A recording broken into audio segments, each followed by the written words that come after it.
देश और दुनिया की हर खबर से जुड़े रहने के लिए वार्तालाप टीवी को अभी सब्सक्राइब करें और हाँ, बेल आइकन दबाना ना भूलें। अब हर खबर आपके फोन पर। सबसे पहले आज आप सभी लोगों का मैं भारतीय जनता पार्टी कार्यालय पे पूरी भारतीय जनता पार्टी के सभी हमारे जो साथी पदाधिकारी और बैठे हैं, मैं आप सभी छायाकार और जितने भी इलेक्ट्रॉनिक मीडिया के लोग, मैं आप सभी को स्वागत और वंदन करता हूँ। कल जैसा भी माननीय अध्यक्ष ने बताया है, कल हमारे पार्टी द्वारा आयोजित है जो भी पंचायत के जो प्रधान, बीडीसी और जिला पंचायत के माननीय सदस्यगण जीते हैं, उनका हम सभी स्वागत समारोह कार्यक्रम में हम सभी जा रहे थे। जाते ही वक्त हमको लगता है कि पूर्व नियोजित था वो कार्यक्रम, उनका धरना था, वो सड़क को लेकर के वो धरने पे बैठे थे।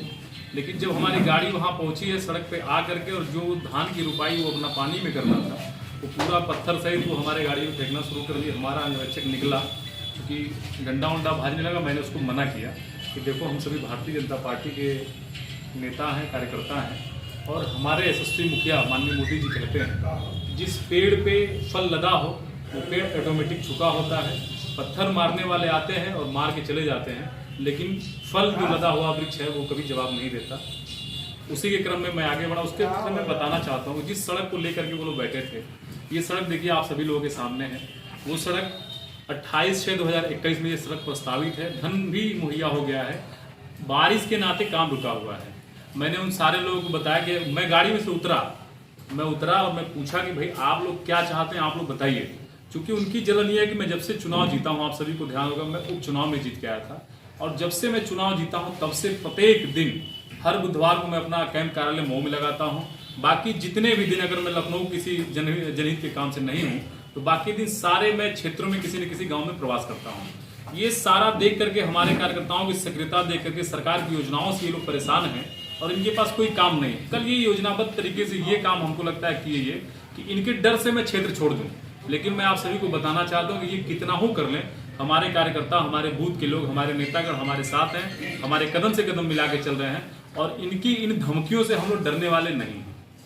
उसी क्रम में जितने भी काम, देखिए पीडब्ल्यूडी संबंधी, जब से मैं चुनाव 2000 जनवरी में 2020 में जीत के आया था उपचुनाव, तब से लेकर के आज तक देखिए ये सारे काम हमारे हो गए हैं, ये सारे काम हो गए हैं। उसको लेकर के ये लोग सारे लोग तांडव कर रहे हैं। जो काम ये लोग कभी कर नहीं पाए, जनता में कभी गए भी नहीं किए, वो लोग बात करें। देखिए तमाम सारे काम ये हुए हैं, उसकी चिंता ये लोग नहीं करेंगे, उसकी चर्चा भी ये लोग नहीं करेंगे। ये विद्युत से संबंधित काम है। देखिए जो क्षमता बढ़ाने का काम था ट्रांसफार्मर का, अब तक कुल हम लोगों ने 45 लाख रुपए की लागत से, देखिए इतने सारे ट्रांसफार्मर, ये 54 की संख्या में ट्रांसफार्मर लगा दिया।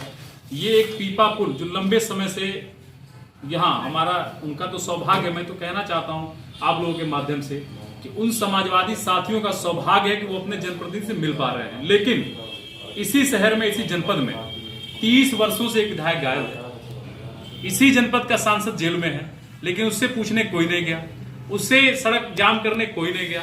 लेकिन ये घबराए उससे नहीं है कि काम नहीं हो रहा है, ये घबराए उससे है कि जनप्रतिनिधि सक्रिय है, जनप्रतिनिधि क्षेत्र में है, इससे इन सबों की चिंता है। मैंने ये पूरी घटना की जानकारी मैंने माननीय जिलाध्यक्ष जी को दे दी है। हमारा संगठन जो निर्णय लेगा, हम लोग संगठन के व्यक्ति, संगठन जो निर्णय लेगा हम लोग उसको मानेंगे। कितने लोग साथ दिया आपने तहरीर? 12-13 लोग थे और 10-20 लोग अज्ञात हैं। जनता द्वारा चुना गया जनप्रतिनिधि हूँ, और जनता की प्रत्येक समस्याएं मेरी समस्या है। मैं आपसे पुनः कहना चाहता हूँ, जो भी सरकार की मंशा के विपरीत जो भी काम करेगा, मैं उसका जनता के हित में मैं उसका पूरा का पूरा विरोध करूंगा। उसका मैंने किया। मैं फिर कहना चाहता हूँ कि उत्तर प्रदेश सरकार और केंद्र की मोदी जी की सरकार द्वारा चल रहे रेहड़ी पटरी दुकानदारों को 10-10 हजार रुपया देके, जो कोरोना से पीड़ित था, सारे लोग गरीब परेशान थे, 10-10 हजार रुपया दे करके उनके रोजी रोजगार की चिंता की गई। लेकिन सरकार के मंशा के विपरीत वहां के जो स्थानीय प्रशासन के लोग थे, आपको अतिक्रमण हटाना था, अतिक्रमण हटाते। लेकिन मेरा उनसे कहना था कि एक तरफ सरकार कह रही है कि उनको आप रोजी रोजगार में बढ़ावा दीजिए, दूसरी तरफ आप उनके गुमटी ठेला ठुमका को तोड़ रहे हैं। इसका मतलब कि आप सरकार विरोधी काम कर रहे हैं। इसलिए मैंने उनको डांट फटकार लगाई थी, और ऐसे कृत्य आगे भी होंगे तो मैं जनता के साथ खड़ा रहूंगा। और इन अधिकारियों को जो निरंकुश हो गए हैं, जो सरकार की विरोधी गतिविधियों में संलिप्त हैं, मैं उनके खिलाफ हमेशा कार्रवाई करता रहूंगा जनता के। आप देखिए, ये प्रशासन में जो बैठे लोग हैं, ये सरकार के इशारों पे काम करते हैं, सरकार की नहीं मानते, इसलिए हम सभी लोगों को जनता चुनती है। मैं आपसे पुनः कहना चाहता हूँ कि जनता का मैं सेवक हूँ और जनता द्वारा जनता के पक्ष में जो सरकार कहती है उसको पूर्ण रूप से फॉलो करना हमारा काम है और वो हम करेंगे। ये पूरा जो हमारे समाजवादी साथियों द्वारा, मैं साथी इसलिए कहता हूँ कि वो हमारी विधानसभा क्षेत्र के रहने वाले हैं, हमारे जनपद के रहने वाले प्रत्येक जो लोग भी हमारे साथ कल का ये घृत्य कार्य किए हैं, हमारे संरक्षक माननीय विधानसभा अध्यक्ष जी हमारे गार्जियन हैं, मैं उनके समक्ष जाकर के पूरी शिकायत करूंगा और माननीय अध्यक्ष से मैं कहूंगा कि उनके नेतागण से कहें कि इस प्रकार का कृत्य हम लोगों के साथ न करें। चूंकि हमारे नेता पूज्य महाराज जी और पूज्य माननीय मोदी जी कहते हैं कि आप सरलता पूर्वक जाइए, कोई किसी प्रकार का लाव लश्कर लेके न जाइए, इसलिए हम लोग आम जनता में जाते हैं। लेकिन अब तो हमें डर है कि कल तो सार्वजनिक रूप से दिन दहाड़े जिस प्रकार हम लोगों के ऊपर हमला किया गया, आगे हो सकता है चुनाव और नजदीक आए तो ये लोग और भी कुछ कर सकते हैं। इसलिए मैं इस बात को माननीय विधानसभा अध्यक्ष जी के सामने रखने वाला हूं कि जनप्रतिनिधियों की रक्षा और सुरक्षा के लिए इन समाजवादी गुंडों से, जो माननीय मुख्यमंत्री जी ने कहा था कि जो लाल टोपी वाले हैं, जो समाजवादी गुंडे हैं, जो कल इन्होंने जो कृत्य किया था, इनके खिलाफ माननीय अध्यक्ष में कार्रवाई के लिए आग्रह में करूंगा। तो आपको जान का खतरा है? इस प्रकार से हमारी गाड़ी पे जो हुआ, आप भी अगर मान लीजिए वहां ईट पत्थर और धान का पुआल की जगह कोई बम फेंक दे, कोई ईटा पत्थर फेंक दे, किसी की जान को खतरा हो सकता है। और इनकी वजह से हमारी ही नहीं, इस पूरे प्रदेश की प्रत्येक जन को जान को खतरा है। इसलिए मैं माननीय विधानसभा अध्यक्ष से इनकी शिकायत करूंगा। पुलिस कहाँ से कोई कह दिया कि नहीं सुनी जा रही?